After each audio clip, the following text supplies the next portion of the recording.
Hello, friends. Welcome to Green on the Greens. We are back for another episode. Myself, Iain MacMillan, joined by Cody Williams once again. We are entering the best stretch of the PGA Tour season. I think so. My personal opinion. Arnold Palmer Invitational this week, Players Championship next week. I think it's next week. And the Masters, just a little bit over a month away. Cody, how you doing today? Doing good, other than being the coldest golf bettor in the country right now. But, other than that, doing great. Yeah, I might just let you recap your picks this time around because now I'm starting to feel bad, but I think we do have an obligation to recap them. But we do have a big show today. So go ahead and subscribe to the channel, like this video, leave your comments in the chat for your best bets for this weekend's golf action, because we're not only going to talk about the Arnold Palmer Invitational, we'll also give out each of our best bet for the Puerto Rico Open, the alternate field event this week in the PGA on the PGA Tour, and we'll also give out our squad ride for LPGA. LPGA pick did not work out last week. Yuka Sasso, early tournament collapse. She brought it on by the end, but it was a little too late. I had a golfer, Hyunjin Choi, who had a shot heading into the final round. She was actually 2 back after her first couple holes in the final round, but then collapsed. So no LPGA winner this past week, but we'll give out our squad ride for that. So Cody, why don't you start us off and just let us know how your picks went for the Cognizant Classic last week? Well, none of them won, so I'll start there. But Christian Bezuidenhout, I had him for a top 20. He decided to go 6 over on his back 9 on Friday to miss the cut. Matthew Pavon decided to find the water on Sunday multiple times to miss out on a top 10, even though he was very much in contention. Eric Cole, DFL +7 on the first 2 days. That was bad. Sepp Straka, very much in the Bezuidenhout type of manner, really collapsed on the back 9 on Friday to not make the cut. So, yeah, it was a pretty bad week. Let's hope that's as bad as it gets. Eric Cole was a super popular pick, and he finished dead last. Like, I saw a ton of people on Eric Cole this past week, but that's golf. That's just sometimes betting in general. Golfer might just play bad. A team might just play bad. I had a profitable week. Thank you to Billy Horschel, my guy Billy Ho, cash in top 10 +650. Chesson Hadley finished. He was kind of in the mix a little bit, but he collapsed there a little bit on the last day. He finished T35. Keith Mitchell was 1 stroke back from finishing top 5, unfortunately, so he missed out on a 7-1 pick there by a little bit. Alex Noren was kind of hanging around the leaderboard all week, but I only bet him to win, and he finished T9. So I actually had 3 players finish T9. So if you made a DraftKings lineup out of my picks, you would have had a pretty good week. And also, most importantly, I got closest to the win point for this week. Sneakily, my best picks on this show so far have been close to the win picks. Another complete long shot who finished in the top 20, Ben Silverman, finished T16 this week. So I've taken a 2-1 lead in closest to the win. Yeah, and shout out to Tim Metzger commenting on the video. Pavone T20 was indeed brutal. It was just a brutal week. So I'm not saying fade me this week because I'm confident, but I'm not feeling great. I'm in a one and done. Me and a few other buddies, we all went splitsies in I think it's Pat Mayo's one and done league. And that's who we went with, was Pavone. So is that how you pronounce it? Pavone? I don't know, man. It doesn't matter. It's the French guy. So I was cheering for you on him, and he was in the mix all week, and then just kind of fell off on Sunday. So yeah, that's a stinger for you. So I finished 1 and 3 plus 3.5 units. That brings me up to a profit of plus 4.5 units since we started the show back up. So let's see if I can keep that momentum going. Arnold Palmer Invitational, Bay Hill. You thought last week was a hard course. It actually ended up playing a little bit easier than I think we expected. Bay Hill, very difficult. Also depends on the weather. I know Tyrrell Hatton won it a couple years ago, like 4 under. It's usually, if the conditions are okay, it's usually around 10 under-ish. Any quick thoughts from you, Cody, about Bay Hill, about handicapping this event before we get into our picks?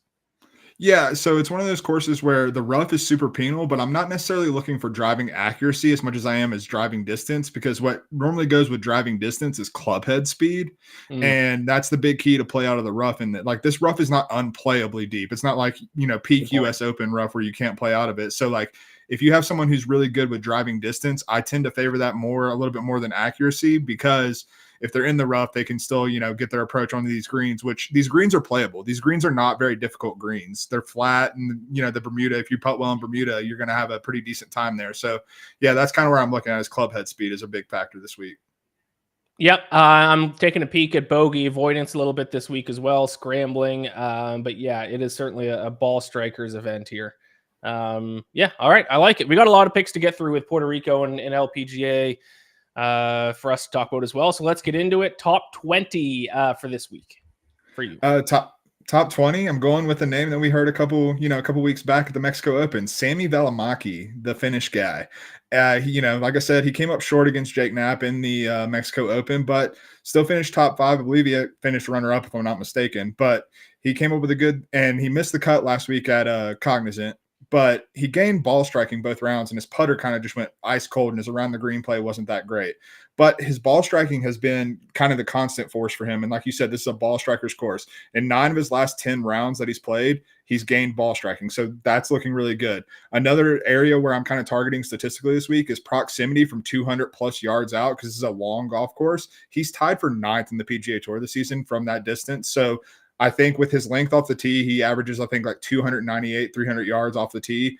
I think that's going to combine well for him to put himself in a lot of scoring positions. And frankly, with how well he's been playing outside of the Cognizant, I think plus for 350 in this limited field is a little bit disrespectful for how well he's striking the ball. So I'm kind of taking a little bit of a long shot in a limited field with this.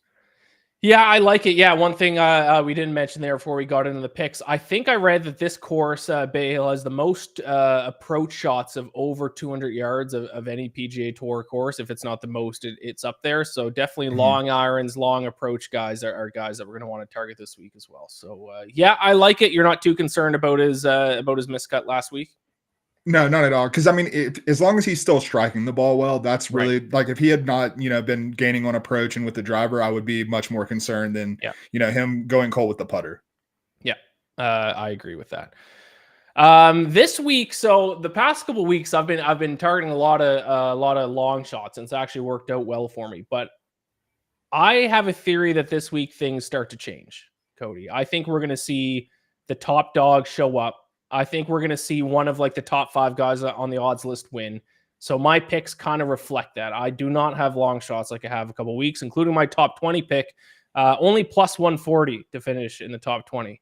But I'm going with my fellow Canadian, Corey Connors. I think this is one of the guys that has one of the best course fits out there. I also did bet on him to win, but I bet on him to win when he was 66-1. I don't think that price is available out there anymore. I bet that at BetMGM, and at BetMGM, he's down to 50-1. So his odds have moved. I probably wouldn't bet on him to win at 50-1, but I still certainly like him finish top 20 plus 140.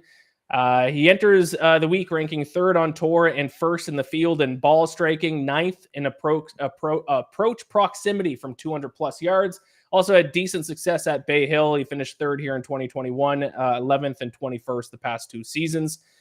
Obviously, when it comes to Corey Connors, it comes down to his short game. That is why he doesn't have as many wins, he just has the 2 wins on PGA Tour, I think. Mm-hmm. If he could have a short game, he would be like close to double-digit wins at this point. I'm hoping, it's, the strategy of going back to you'd rather bet on good ball strikers and bad putters and hope they get hot than good putters and hoping they have a good ball striking day. So even if his short game isn't on, I think a top 20 is still very much in the mix for Corey Connors just because of course fit and course history. So I'm going to go with my fellow Canadian here, Corey Connors, top 20 plus 140. Yeah, I can't get there with like the outright just because of the short game and how bad it's been. But I do think if you're, getting plus money on a top 20, like I said, in a limited field, like this is under 80 players. If I'm not mistaken, it's like 74 or something like that. Yep. So yeah, I think a top 20, if you're still getting plus money on that, that's a good bet for sure. Tim is with me on this one. I like Connors and Fitzy this week. We'll be adding Scotty top 10 to some college basketball picks tonight for more juice. Oh yeah, by the way, update on that. The last time Scotty Sheffler was, it must have been the WM Phoenix Open, or was it the Genesis? Whatever it was, I said I was going to do the strategy of betting Scotty Scheffler top 10 and just rolling over the winnings and see how far it goes. It worked the first week, whatever week it was. It must have been Genesis, I guess. It was Genesis, yeah. I then rolled the winnings. I didn't tell anyone about this, but I did roll the winnings into a Tony Finau top 20 at Mexico, which hit. Looked a little sketchy times, but that did hit. So I'm now rolling it again into Scotty Sheffler top 10. Now this worked a lot. This would have worked a lot better last year or the year before when you could get plus money on Scotty Sheffler top 10. He's like minus 160 to finish in the top 10 this week. So I started off at $20 and it's only at $42 getting rolled into this week. And I think even if it wins, I get like 65. So it's not as easy as it was last year with this minus money, but I am, for anyone curious, I got a couple of people messaging me about it. I am rolling those winnings back into Scotty Sheffler top 10 again this week. Can I ask you a quick question about that concern, Scotty, that I'm kind of curious about? Because it goes into something you just said. You said, or earlier you said about, you think someone at the top of the odds board is going to win. I have a kind of a gut feeling, and I'm, neither of these are my best bet as an outright, but I have a feeling that this might be a Scotty or Rory week. Like one of them just wins this tournament. Between the two, who do you like more to win this tournament? I think I would go Rory because Rory actually led the field last week at the Cognizant in strokes gained tee to green. So if his short game just gets, it's the same for Scotty though. It's going to come down to which of the two guys putts better. But neither of us are picking Rory or Scotty this week to win. If I had to pick one of the two, I think I'd go Rory, especially you're getting a little bit longer odds on him. But I have, call it a gut feeling, call it, I don't know what, but I think the run of underdogs ends this week. I think so too. And I think I would also go with Rory because kind of what you said, like we've seen Rory putt well in the last year. It hasn't been consistent, but we've seen him putt well over the past year. We have not seen that with Scotty Sheffler. Like he hasn't had really any pop weeks with the putting. Right. And both these guys, by the way, historically have done very well at this event, especially Rory. Rory, when dating back to 2017, he goes 4th, 1st, 6th, 5th, 10th, 13th, 2nd. So nothing worse than a 13th place finish dating back the past 7 events at this course. Scotty Sheffler last 2 years went 1st and 4th. So good course history for both guys. Both guys have wins. Both guys are the best ball strikers on tour right now. It could be just a Scotty or Rory week. Am I betting on either of them to win? No. Will I regret that? Possibly. But it is what it is. Yeah. Let's move on to top 10 here. Who do you got? So I've got a guy who's just consistently finishing in the top 5, it seems. Jake Knapp. I have no idea why his odds are plus 350 to finish in the top 10 with the way he's playing. I guess it would probably have to do with the strengths of fields that he's been playing in. But in his last 4 starts, he has a win in Mexico, a T4 last week, and then a T3 at Farmers. And then I think his other finish was like T28. So he's just playing incredibly well. And his ball striking is what is the reason behind it. He's gaining 1.82 strokes tee to green over his last 16 rounds. That's 4th best in the field, behind only Scotty, JT, and Xander. The big differentiating factor between those, though, is of the other 3 that are ahead of him, Xander leads in strokes gained putting at 0.02 strokes gained putting. Jake Knapp's gaining 0.56 over the last 16 rounds on the green. So he's putting well on top of that. And I think what really impressed me is last week at the Cognizant, when you looked at what Jake Knapp did at Mexico, he kind of got a little squirrely with the driver on Sunday. And I thought, at the Cognizant with the tighter fairways and all the trouble, that might not be a good fit. And turns out it didn't matter. His ball striking still shone through, and he still came up with a top 5 finish. So I think with the way he drives the ball, he's incredibly long. He gets a ton of club head speed with his tempo and his swing. He's top 25 in proximity from 200 plus yards this season. I think that he's playing like one of the 10 best players in the world right now. And even in this loaded field, I think plus 350 is a little disrespectful for how well he's been playing. Yeah, I agree. I expected him to take a step back last week. He did not even close, finished T4. He was in the mix. So Jake Knapp, we're in an interesting spot with him where we're trying to figure out just how good this guy is. Because it's always tough with these like kind of old, he's a rookie, right? Yeah, like older rookies. He's 29 years old. I know that's not super old, but it's not I think we would be giving him a lot more respect if he was like 21, 22, because then we'd be talking about him as like the next generation, like with some of the other younger guys. But because he's 29, it's like, did he just all of a sudden figure out golf and now he's one of the best golfers in the world? Or is he just kind of a flash in the pan and he'll get hot here for a few weeks and then cool down? I don't know. So I'm staying away from him personally, but I don't blame you because plus 350 for a guy who's coming off a win and then followed up with the T4. Maybe a little bit disrespectful. Yeah. That's kind of where I'm at. I'm also betting on a guy who was hot last week at the Cognizant Classic. This is a guy I've bet on before this year. So my top 10 pick, Minwoo Lee, 3-1. I'm also betting on him to win outright. I got him at 45-1 to win outright. Yeah, I think I bet on him in the first event of the year, and then I've been off him since. I've been waiting for him to get hot. Now might be a good time to do it. He was third in the field in strokes gained tee to green last week. He finished T2. He's also great from 200 plus yards away. He's 12th on the PGA Tour in approach proximity from 200 plus yards. Obviously not much history here at this event, but still, if you're looking for a guy for recent form who does have a bit of a course fit here, I am concerned he can get bogey sometimes, which might hurt him this week. But I'm going to take a shot at him top 10 for the show here, 3-1.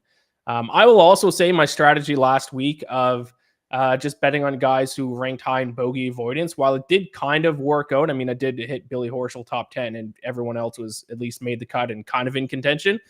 That is some painful golf to watch. Because I was watching them, both on the TV whenever they show their shots, which weren't many, and on Shot Tracker. And it was like, no matter where they are in the, like in the fairway, even on the rough, if they're 80 yards out or 200 yards out, it doesn't matter. They hit the green, but they're like 35 feet away. So it's like they hit the green every time, but they just don't make birdies. And that is the most frustrating type of golfer to watch. It's not the type of golfer I've usually bet on, but it was like all four guys I bet on were all those type of guys. And it was like 80 yards away, be like, awesome, they're going to get a great approach here, have a birdie chance. No, 40 feet away, 2-putt par, perfect, on to the next hole. And it kept them in the mix for the whole tournament, but it is just frustrating golf to watch because it is just the birdies are few and far between. So are the bogeys. But if you want them to move up the leaderboard, you generally need some birdies and few and far between for those type of guys. So that was a bit of a unique experience for me watching golf last week. Yeah, and Minwoo's like the antithesis of that. He's just letting it rip every single time. A good little tip. He's only 6,600 on DraftKings DFS. Boom. So he's in the 6K range, and I think that's a pretty drastic misprice, if I'm being honest. So that's someone to definitely keep an eye on there. Yeah, I got to get back into some DFS. It's been a while since I've set a lineup. Should have done one last week. Probably would have done all right. All right, top 5. Top 5, I'm going back in a guy I bet on already this year, Ludwig Oer, and plus 350 again. So my first 3 picks are all plus 350. So let's hope, that's the lucky number for me. But when you look at the profile for Bay Hill, and we talked about, distance, tee to green, being dialed in with those things. That's what this golf course demands, and that's what history says it demands. That's what Ludwig Oer does better than most on the PGA Tour right now. He's arguably the best driver on the PGA Tour outside of Rory McIlroy, but his approach play this year has also started spiking as he's gotten more comfortable with the pro game. Last 16 rounds, gaining 0.7 strokes on approach. He's also 29th on tour in proximity from 200 plus yards out. And before it got rained out, we saw him at Pebble finish second. And that goes to show me that he's ready to compete at these high level events. Like he's ready to bring it to the signature events. Sorry, I totally blanked on that word.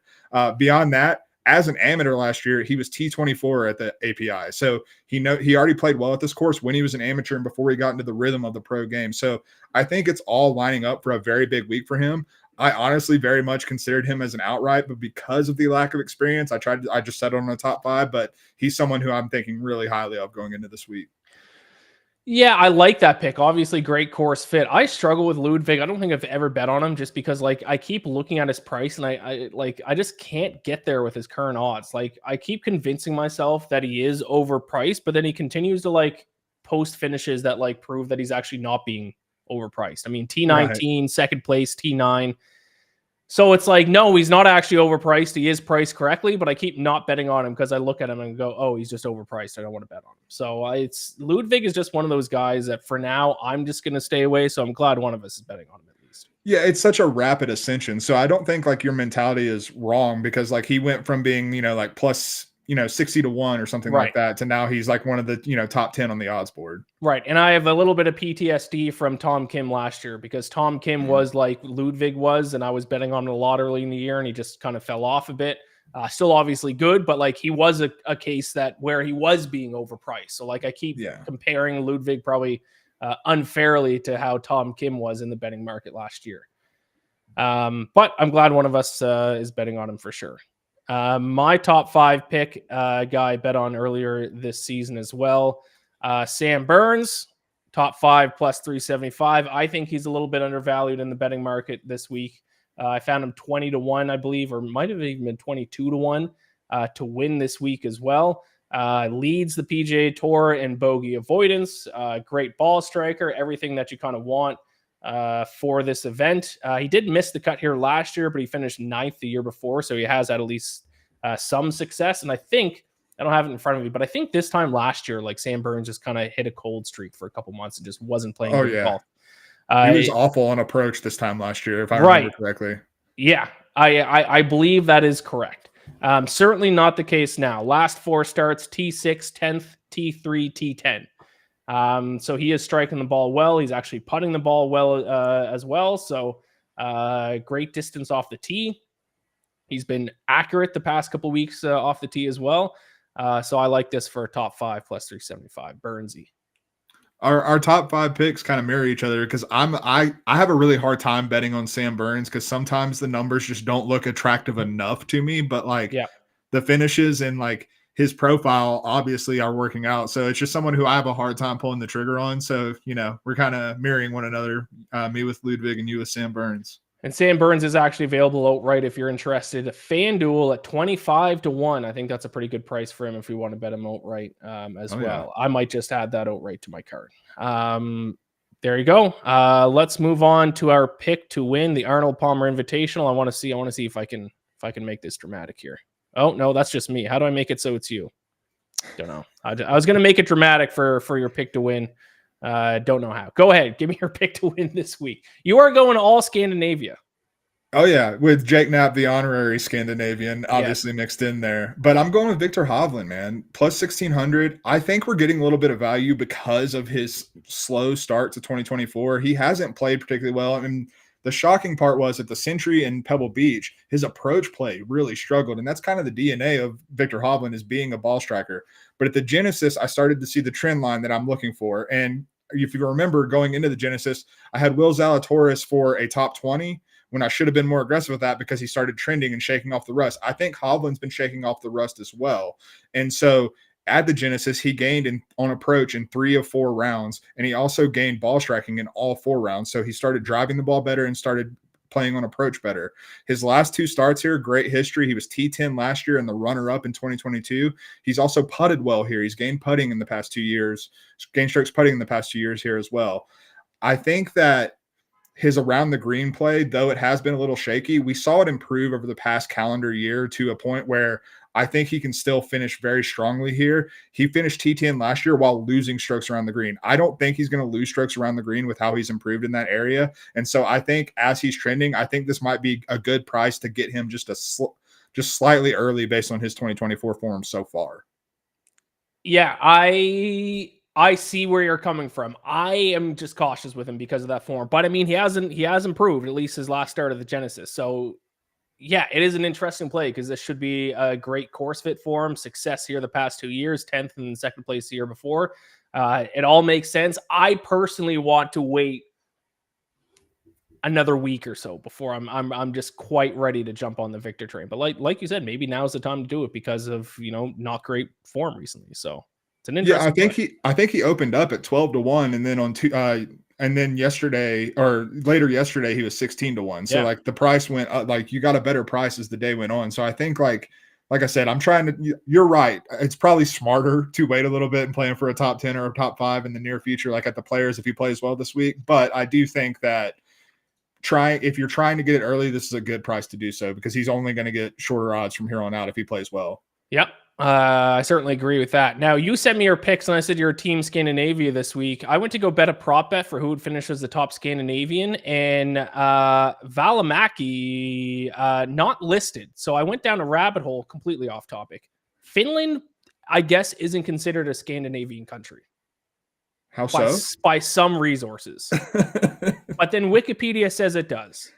So if anyone knows whether or not Finland's a Scandinavian country, tell me, because I went down through like a 15-minute rabbit hole when I was supposed to be writing articles today, but whether or not Finland was, because his name wasn't listed. I went to go bet, I think it was on BetMGM for top Scandinavian, and he wasn't listed. So I was like, why isn't he listed? Is Finland not a Scandinavian country? And I went down a rabbit hole and I couldn't figure out the definitive answer. I mean, Wikipedia is the end all be all in my book. So Right. I'm going with their opinion. Well, then BetMGM needs to add Valimaki to their Scandinavian prop bet. My pick to win. If you follow me on Twitter /X, you already know who it is because I teased it earlier. I tweeted yesterday when I locked in the bet. I said I may or may not have bet on a certain golfer whose name starts with X, who I said I'd never bet on again. Oh no! I did it, Cody. I couldn't help myself. We're back, baby. I don't think any human being on this planet has bet on Xander Schley more often in the past 5 years than I have, and he has lost every single time. I've yet to win an outright bet on Xander Schley. I mean, he doesn't have very many wins, so it's not like the only win I can think of is he won Olympic gold, and I did not bet on him to win Olympic gold in the last Olympic. How many wins does Xander Schley have on the PGA Tour? It can't be many. I think it's like 6. Is not even that many?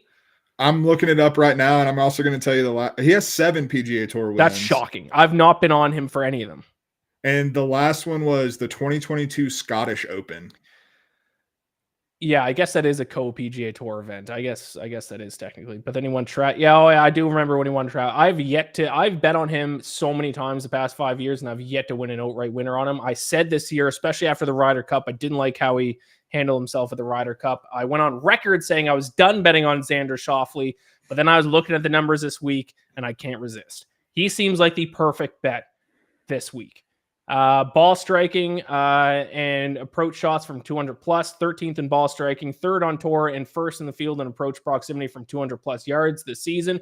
He's also coming into this event in fantastic form. T4 at the Genesis, gained strokes across all 4 major areas. So he actually has some of the ball striking, not quite to the levels of Rory and Scotty, but he's been putting a lot better than Rory and Scotty has. He's also second on tour in bogey avoidance, which is going to be huge this week. Everything is lining up for Xander. You got the course fit. You got the recent form. I don't think he has a great course history, which is one thing that 39th last year, and then 2020 finished 24th. So not great course history, but fantastic form, fantastic course fit. I'm back in, baby. I respect your gumption for doing it, man. But I think I looked at Xander pretty hard, but I think what turned me away was the lack of course history, because for someone like Xander who feels like a chronic underperformer, I feel like having such a good course fit like this, I mean, Xander's game hasn't changed much. This has always been what should be a good course fit. And the fact that he hasn't finished well here worries me a little bit. Yeah. But I mean, outside of the Pebble Beach where he finished T54 before the 4 of his last 5 events, he went T10, T3, T9, T4. Mm-hmm. Maybe I should have bet on him top 5 and then made Sam Burns my pick to win. Because Xander can't win. I don't think those PGA Tour wins I'm looking at on his Wikipedia ever happened. I think that's I don't We're living in a simulation. I don't think he's ever won an event ever. Ian's being gaslit about Xander Schley. All right, so there's our picks. Let's get to close to the win. I've taken a 2-1 lead after winning the last 2 weeks. If you want to tail any of these picks, it might be by somehow betting on my closest to the win player, because I think I've all the last 3 weeks, even when I lost, my guy finished T10. So I think I've picked these guys to be top 20 in 3 straight weeks. So you go first. Who do you got for close to the win?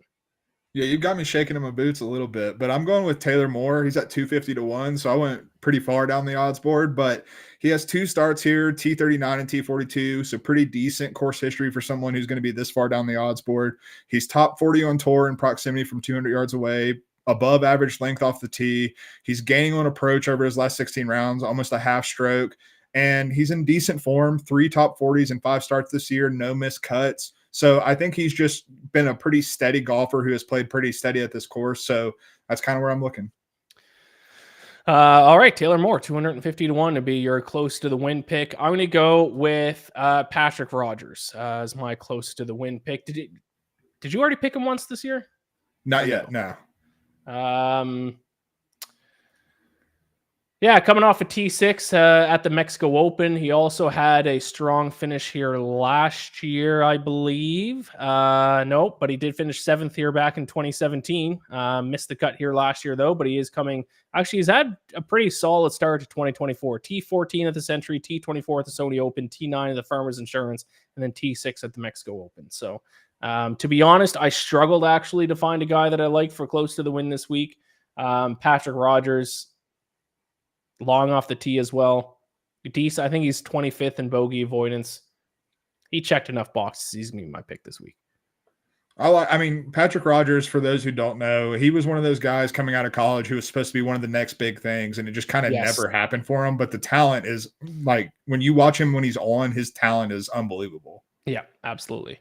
All right, so that would normally be the end of the show, but there is an alternate field event this week, the Puerto Rico Open. We're not going to go through and do top 20, top 10, top 5. We're just going to each give out our best bet to win the alternate field event, the Puerto Rico Open. So why don't you start us off? Who's your pick to win that one? That would be none other than Brandon Wu, who I was on the Mexico Open for a top 10, just missed that. And he was a disaster at the Cognizant last week. He lost more than 6 strokes on approach over 2 rounds when he missed the cut. Like that's hard to do, but he was very bad. But now we're back to a place where he's tended to thrive in his career. He has 2 starts at the Puerto Rico Open. It's a T7 and a T3. And a big part of that is he putts really well on Paspalum. That's just kind of been his game, is when he gets on these resort style courses with the Paspalum greens, he putts extremely well. And though he lost 6 strokes on approach over 2 rounds last week, approach play has been his strength. I'm looking at his data golf profile right now. Last week was tough. Oh, it was so bad, man. Yeah, like I didn't have anything on him, thank God. But I still had him favorited on PGA Tour app, and I was like, my God, what are you doing, man? But yeah. His approach game is not typically that bad. Over 7 of his last 9 events, dating back to the 3M that had shot length, he's gained on approach. So approach play is normally a strength of his. I don't expect I think last week is an outlier more than anything. And I think that when he gets onto these greens, he's going to putt well, and getting him at 35-1. I like that. All right. I like it. If anyone's been listening to the show, especially a couple of weeks ago, you should be able to guess who I'm going with. This is a guy who I praised about how good his Paspalum green putting was. And when I broke down my handicap, when I bet him to finish top 20 at the Mexico Open, one of the reasons why that he was a defending PGA Tour winner, or not a defending, but he was a past PGA Tour winner in the event he won was Puerto Rico Open. And he ended up cashing a top 20 for us at plus 750. So it would be blasphemous to not go back to him to win this event for the second time. It is Martin Traynor.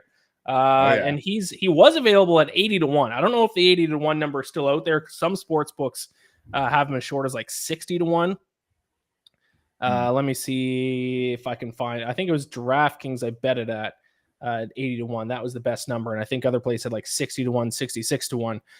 But yeah, Martin Traynor, based solely on that, can putt the crap out of the golf ball on Paspalum greens. He even did it a couple weeks ago at the Mexico Open, where he did finish in the top 20. And then last week, not many people watched this because it's a Corn Ferry Tour event, but he followed it up with a T5 finish at the Argentina Open as well. So, I mean, his last 3 starts, to be fair, 2 of them are on the Corn Ferry Tour, but T8 Corn Ferry Tour, T19 Mexico Open PGA Tour, and then T5 at last week's Corn Ferry Tour event. So he is playing good golf, returns to an event that he has won in the past, and we can get him at 80-1. Seems like a no-brainer to me. I mean, when Martin Traynor's 80-1 at the Puerto Rico Open, you have to fire on it. You have to. I bet him at DraftKings. He's all the way down to 55-1 now at DraftKings. So 80-1 might not be available anymore. I'm just that sharp when I locked that in yesterday. Let me see, just to see if he's available at a better price somewhere else.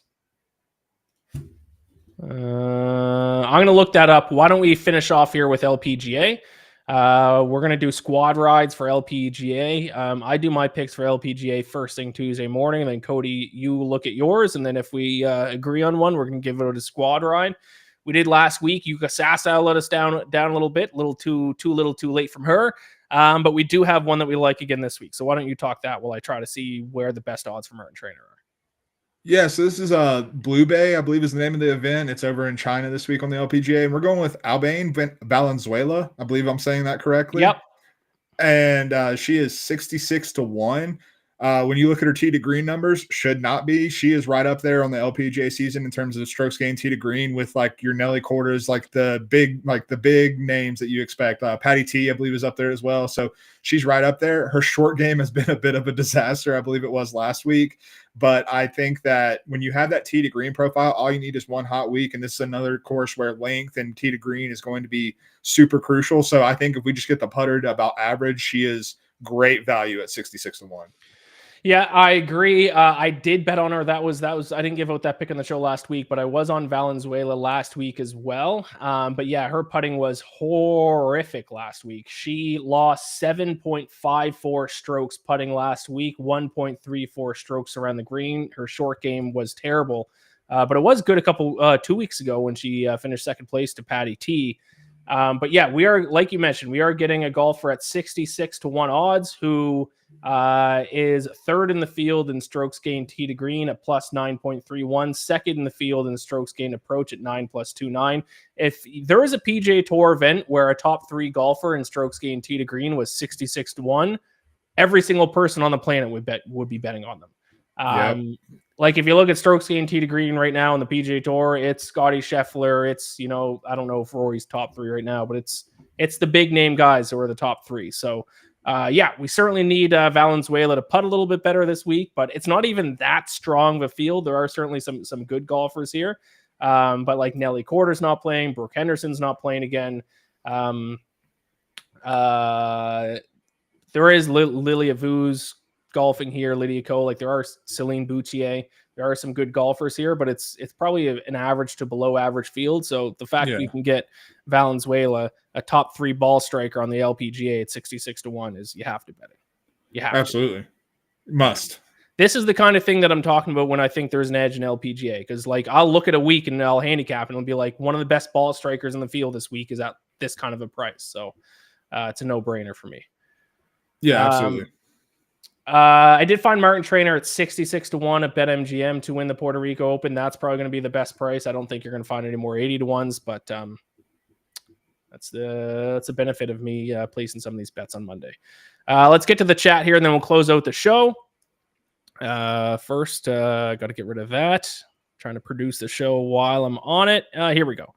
Paul asked, late to the game, thoughts on Kitayama top 20 at plus 210 for the Arnold Palmer. Gained strokes in all 5 events this year. Great off the tee and approach. Won last year, obviously, top 10 in avoiding bogeys. Yeah, obviously the defending champ here. Cody, do you think Kitayama is a decent bet for top 20?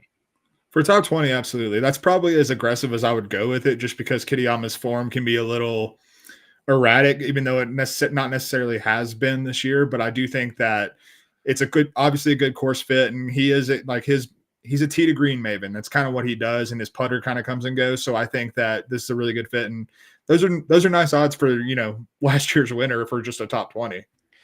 Yeah, you mentioned it. He's a tee to green guy, and then it's whether or not he putts well is whether or not he's going to finish in the top 10. His best putting performance over the last year was when he won this event last year, gained 1.51 strokes per round putting. But then if you look at like his rounds in his events, the majority of the time he's losing strokes. And then the only time this year in 2024 that he gained strokes putting was at the Phoenix Open, and he finished T8. So betting on him to win top 5, top 10, you're betting on him to have a good week putting. Top 20 is probably the way to go, because you can still sneak into the top 20 based on tee to green play alone. So I think I also agree with you. I think if you're going to bet on the defending champ, stick to top 20 plus 210 is a pretty good price for that.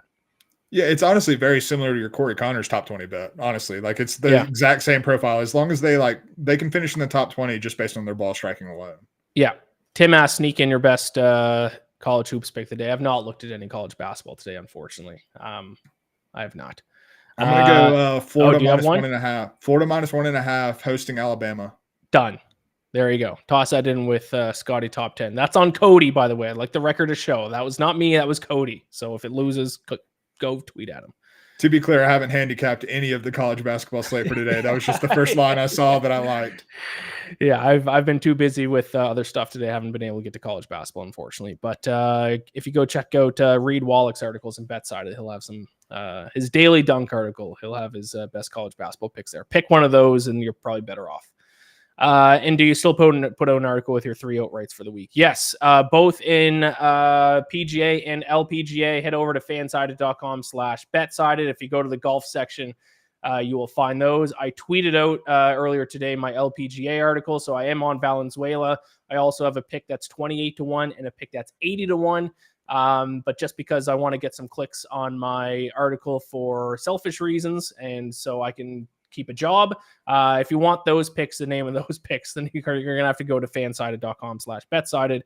And my PGA Tour outright picks are just a mixture of the picks I gave out today. It's Xander to win, and I'm also betting on, I did not bet Sam Burns to win yet, but I'm also betting on Minwoo Lee to win and Corey Connors to win. Yeah, and you can go to fansided.com proper and check out my picks. I have, a few extra top 20 sprinkles, a little top 20 parlay in there. So, a couple extra picks you can check out there. And you do some you do a DFS article as well, correct? Yeah, that normally comes out on Wednesdays, but yeah, I'll have that up tomorrow. Keep an eye out for that tomorrow. I don't do any DFS stuff, so if you want DFS stuff, Cody's the guy to go to. Alrighty, thank you to everyone for watching. Subscribe to the BetSided YouTube channel, or if you're watching this on Twitch, follow us on there. Follow us on Twitter at Iain MacBets and at the Sizzle20. Best of luck this week. Gamble or bless. We got a lot of golf to bet on because there's a DP World Tour event too. Did not have time to give it a pick for that, but if you want to bet on golf, Live Golf too. Also Live. Great point. Live Golf too. Where are they? Are they in China? They're in Hong Kong. Hong Kong. Yep. And the LPGA is in China. So there you go.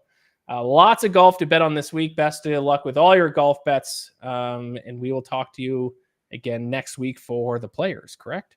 Yes, sir. Players Championship, one of the best events of the year. Talk to you then. We'll see you.